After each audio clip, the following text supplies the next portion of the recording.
ஜென்மத்தின் கணக்கை கேட்கும் மானிடனே, ஈசன் எழுதுவதைத் தவிர வேறு ஒன்றும் இங்கே நடப்பதில்லை. ஓம் நமசிவாய. வணக்கம். ஜோதிடத்தில் ஒரு மனிதருக்கு வருமானம் எதன் மூலம் வரும், எந்த துறையில் பணம் சம்பாதிப்பார் என்பதை தெரிந்து கொள்ள சில முக்கியமான பாவங்களையும் காரண கிரகங்களையும் பார்க்க வேண்டும். முதலில் 2ஆம் பாவம். இது தனஸ்தானம் என்று அழைக்கப்படுகிறது. இந்த பாவம் ஒரு மனிதரின் நேரடி வருமானம், சேமிப்பு, குடும்ப செல்வம் ஆகியவற்றை காட்டுகிறது. 2ஆம் பாவத்தில் புதன் வலுவாக இருந்தால் வியாபாரம், கணக்கு, ஐடி துறைகளில் வருமானம் கிடைக்கும்.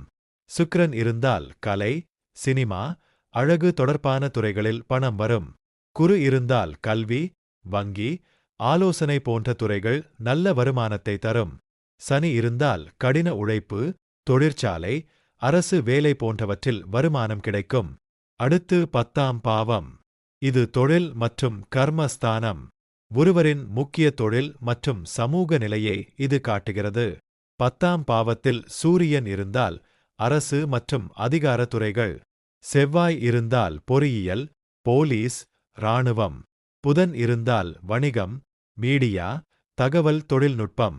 சந்திரன் இருந்தால் பொதுசேவை, உணவு, பயணம்சார். நன்றி.